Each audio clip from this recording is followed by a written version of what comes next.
greatest legacy is that his ability to be able to tap into the zeitgeist, always begun something, and his restlessness to move on from biokinetic art to starting a dance company and bringing so many different people in collectively and communally, and that became quite iconic in the 60s. My name is Adam Nankervis. I'm an artist and a curator. Pleasure of meeting and bonding very quickly with the artist David Medalla in New York City in 1990. We've been collaborating for the last 29 years on many different projects, whether it be our own founded Montreal fan club, to different landmarks, whether it be in Hawaii at Diamond Head or at the Empire State Building in New York. David's work is it's multifarious, and he's always stood at the vanguard, the avant-garde of so many different movements from the 1960s onward. When he was a boy here in Manila, Philippines, he was spotted as a potential genius. He was a 12-year-old boy. He was translating Shakespeare into Tagalog. He had multifarious interests. By the time of 11, he was a boy wonder. My art is a reflection of my ideas about reality. There can be memories, remembrances, or projects, getting involved in something and getting away from something. That's how I describe my art. 2 years ago, David had a minor stroke which wasn't properly diagnosed, and I took him to Berlin to care for him. Then the decision was to come to the Philippines to do a project in Singapore at the National Gallery there. And unfortunately, Dave had a stroke this time last year. Every day you see this one, one sec, Dave. This one he drew this morning. And these are plans for the Philippine Art Fair of a sand machine. He drew yesterday. He's always very multifarious, but what I've noticed in the strings since the 1950s to the present is the homage to different poets, to people that David really truly admires. David was bringing his sort of Philippine roots into sculptural formation by creating biokinetic art, an art that was set in motion. It was harnessing really the energy, and it was based in science and spirituality and in the kind of the cosmic energies that could be harnessed and actually be distilled in one work of art. And it was very avant-garde at that time.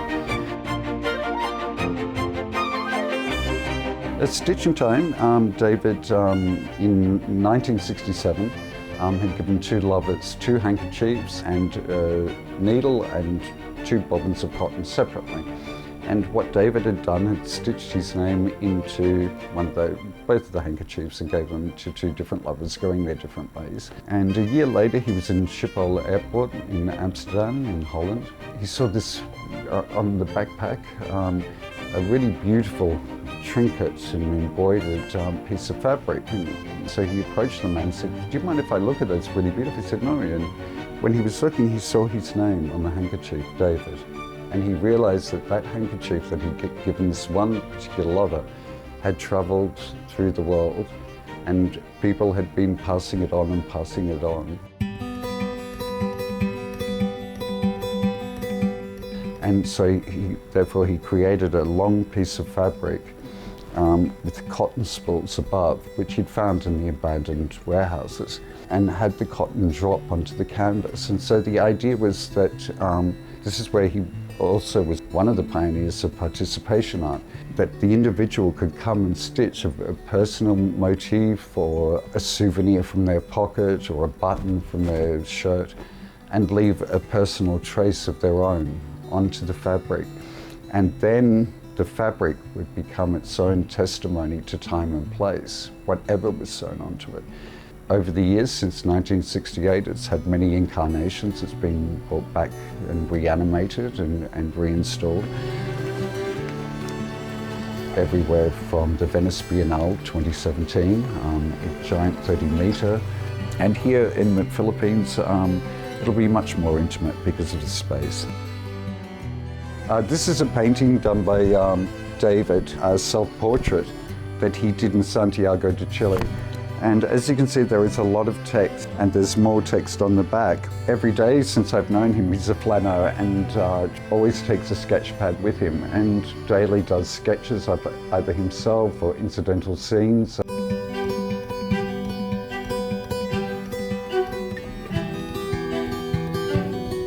It's really difficult for me personally, being so close to David. I don't think you can really pinpoint it to one thing, but I mean, like, there is the bubble machine that's iconic. The London Biennale is known throughout the world, and so there are different movements, there are different works which are definitely David Medalla's signatures, but the Filipino within him is always carried forward. David always is true to himself, and he will move ahead with his own desire to recreate. You can always find something very deeply Filipino.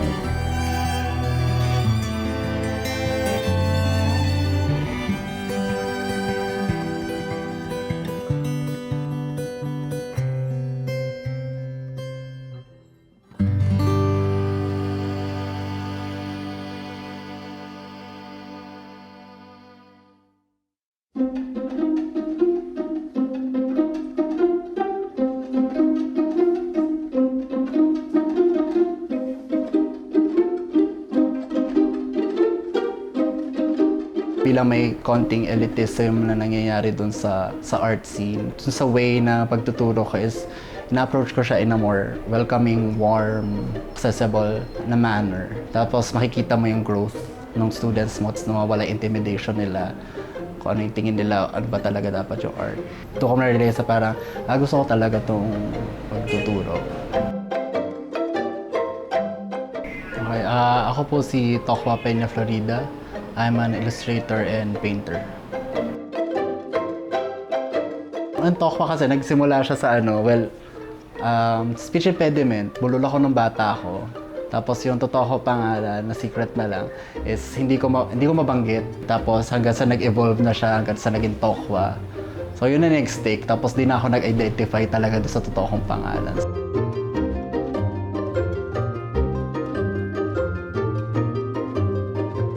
Ito is a children's book na flip book style siya. So magkaibang story siya pagka flip mo. This one is by Kahel Press, ang tatay ni Clara, tapos sa kabila ang nanay ni Erwin. It's talking about the LGBT parents dito sa Philippines. This is a very interesting take din on parenthood. And this one is Nawawala si Muningning. It's written by Michael Coroza. So basically, it's a Tagalog poetry prose na and-explore lang yung appreciation for someone you love, for in this case sa cat niya. Yung pagiging illustrator is meron kaming mga existing literature na binibigay sa amin or kahit wala, pero basically yung ginagawa namin is visual storytelling. Nung mga bata ako, mahilig ako magsulat ng mga story, ganyan. Pero nung nga ba lumalaki na ako, tapos mas na-expose na ako sa mas maraming literature, napansin ko na parang hindi ako kasing articulate, especially with using words. So, doon ko na-realize na yung strength ko talaga ay nasa visuals. So, pa rin magsulat at gumawa ng storya, pero without using actual words. So, visuals yung ginagamit ko para makapagkwento. After graduating, naging art director ako sa isang ad agency. Tapos, during my stint as an art director, nakatanggap din ako ng mga offers to hold exhibitions. Kasi nagpo-post din ako ng mga works online. May mga friends din ako na napunta sa gallery setup. Para nagkaroon din ako ng mga opportunities to show my works in a gallery setting. Tapos doon ko na-realize talaga na yung gusto ko talaga is to focus my art on illustrations and painting. Sobrang laking part ng aesthetic build-up dun sa family ko yung medyo mahilig talaga sila sa mga rococo, baroque, na mga ganong itsura, mga art nouveau. At the same time, habang lumalaki ako, sobra akong nahilig naman sa anime, Japanese na mga inspiration. So somehow, parang nag-mix sila. Doon, na-realize ko na gustong-gusto ko yung feeling na dalawang almost polar opposites na nagme-marry into one. So, ganun na rin yung nangyari sa visual storytelling ko pagka malungkot yung story ko. Gusto ko lalagyan ko siya ng something na hindi mo isipin na dapat kulay na pang malungkot, like neon pink, lalagyan ako ng glitters, lalagyan ako ng ng stars, lalagyan ako ng smiley, pero kumbaga parang ano siya, may nagsabi sa akin na mukhang cotton candy yung work ko, pero pag tinikman mo lasang gamot, parang sobrang interested din ako doon sa kulay ng pink kasi ito kine-question na natin yung more than doon sa mood na usually nakakabit siya sa masasaya o kaya medyo immature na bagay. Tapos ilalagay ko siya sa mas seryosong usapan. Another thing is kung paano gender yung kulay na pink na sobrang feminine. Igagamitin ko siya in a more kung paano sinet ng society na dapat ito medyo masculine tong situation na to or gantong stories. So gagamitan ko siya ng pink. So ngayon, understanding the color temperature and chroma tayo.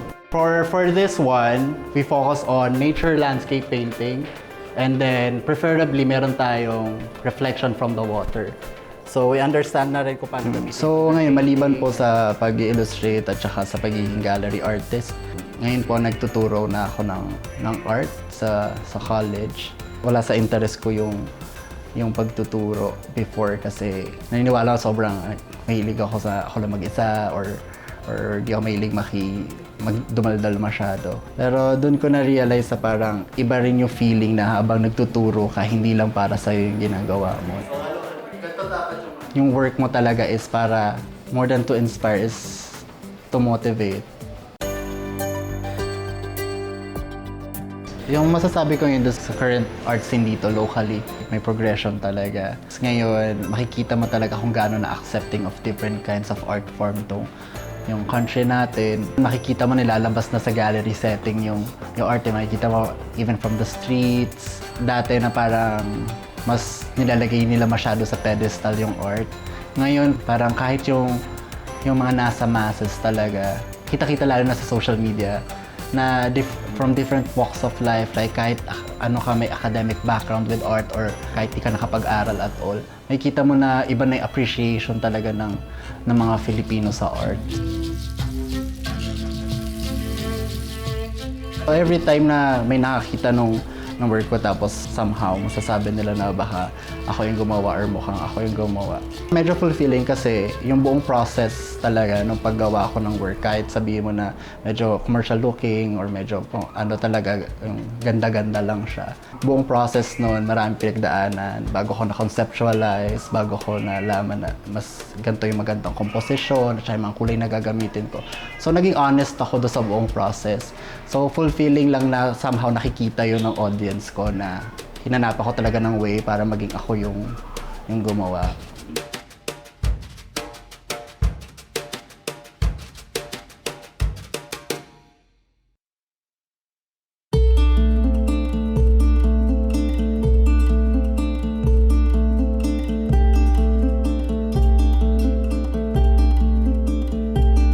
Pero nag-uumpisa ako, hindi nila nakikita yung paper art sa fine art eh. Ang alam ng mga collectors dito, ang art gawa sa acrylic, sa oil paint. So yun yung pinaka-challenge eh. Magpursige ka sa ginagawa mo na yung parang hindi masyado marami nakaka-appreciate.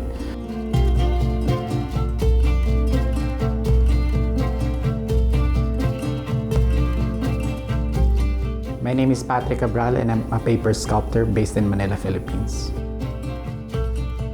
Actually, yung pinakauna kong ginagawa dati are stencils para sa silk screen printing. Kasi nagpiprint kami ng mga logos sa t-shirt sa province. Before that, I actually do calligraphy as well.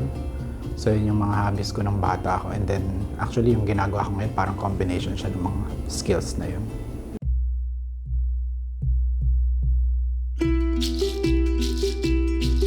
Yung pinakauna kong ginawa dati, naalala ko pa, binigyan kami ng project sa school, pinag-drawing kami ng, parang maghanap ka sa libro kung anong gusto mong i-drawing, tapos kopyahin mo. So yung ginawa ko dati, picture ni Douglas MacArthur sa Leyte Landing.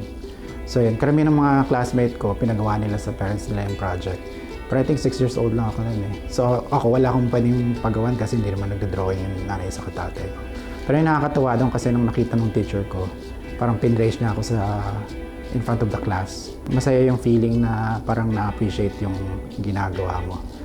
Yun yung parang pinakaunang validation talaga. I think hindi ng problem sa maraming kabataan eh. Kasi sa akin, feeling ko kung hindi nangyari yun, baka hindi rin ako naging artist eh. I think kailangan lang talagang maniwala ng mga kabataan na lahat sila capable din na gumawa ng art. Yung paper art actually, yung professionally, ginawa ko siya I think mga 2 years ago pa lang. Pero may project kasi ako for parang a brand in the Philippines na nagpagawa sila sa akin ng paper sculpture based on parang tagline at that time. So habang hinihintay ko na i-promote nila yung project, nag-decide ako na gumawa ng mga ibang subjects naman.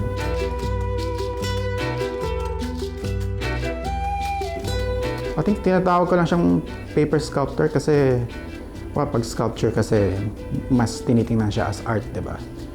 Hindi kasi yung problem sa ginagawa ko nung umpisa kasi if you think of luxury, you don't really think of paper. Kahit gawa siya sa papel, ang binabayaran talaga sa yung idea, yung concept, hindi yung execution or yung paggawa ng artwork. So usually ginagamit ko lang mga X-Acto knife. Tapos yung papel ko usually 300 GSM na premium paper. So makakapal talaga siya na papel. Tapos yun, mga sketching. Usually pag ganyang kalaki, halos 2 buwan siya na production eh. Yung style kasi nag-start ako na parang yung ginagawa ko na detailed na paper cut, parang impression siya ng fur eh, ng mga balahibo. So ganun yung parang execution ko sa kanya. Actually yung animal kasi nag-start siya nag-start ako gumawa ng mga wolf. So parang yung concept kasi dun kasi yung papel super delicate siya, di ba? Tapos yung mga ginagawa kong subjects dati, mga predators like wolf, tiger, lion. So naisip ko lang siya na parang i-relate din sa endangered species. Kasi nung unang sumikat yung trabaho ko online, parang medyo naging viral siya. Yung na-realize ko na maganda siya, nire-share ng sobrang daming tao. Pero yung problem doon, walang masyadong concept behind it, wala siyang purpose. So naisip ko na, yun nga, i-highlights yung mga endangered species. Kasi like paper, yung mga endangered species, super delicate din sila. And super, parang kailangan nilang protektahan talaga. Pinakaunang goal ko lang talaga is to create a 3D na artwork. Pero nung nag-umpisa siya, hindi pa sigurado kung animal siya or lettering ulit. Yun, parang organically lang talaga nag-evolve siya into animals. Although mahilig din ako sa mga animals, syempre kasi lumaki din ako sa probinsya and yung bayan namin around Bicol National Park. So ito yung isang artwork na ginawa ko for WWF.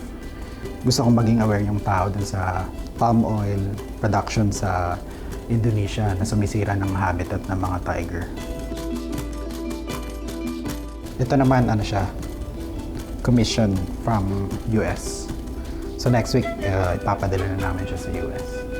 So basically, yung ginagawa ko dyan, isang layer per day lang. Nakakatuwa kasi especially for me, hindi ko naman imagine na magiging fine artist ako or yung trabaho ko magiging fine art talaga. Kasi ako designer by profession. And syempre, pag lumaki ka sa probinsya, wala talaga sa hinagap ko na magiging artist ako. Kasi yung pagiging artist, hindi siya ambition ng isang probinsyano. Lalo pag lumaki ka sa probinsya, walang magulang na parang talaga, susuporta sa anak nila na maging artist. Or hindi siya parang regular na nakikita sa probinsya, kaya hindi siya isang ambition na nangyari sa akin to. Parang sobrang nakakatuwa kasi super passionate talaga ako na gumawa ng art So ito yung wife ko, si Cami. Isa rin siyang artist. Siya actually yung inspiration ko dati kaya nag-decide ako na mag-pursue ng art full-time. Kasi siya araw-araw nakikita ko nagdo-drawing, tapos ako puro ginagawa ko, puro client work. Pero nakikita ko mas masaya yung asawa ko Kaya decided na maging artist full-time. So basically, these are the things that I start out with. Yung akin. Yeah, so mine has like a very free-flowing, almost very spontaneous Sa type akin, of dreamy. flow. Sa kanya, 3D. So it's like he marries two kinds of disciplines together, the design aspect of it and the art aspect of it. Actually, sa akin, nung nag-umpisa ako dito sa paper art, nasa 30 na ako eh. Na as a profession talaga. So yung parang may papayo ko lang, hindi, it's not too late to take on art as a passion eh. Or magpursige ka talaga na maging artist. Saka yung art, hindi lang siya pang mayaman. Like, kung magpupursige ka talaga, paunti-unti, ma-achieve mo yung goal mo eh, na maging artist.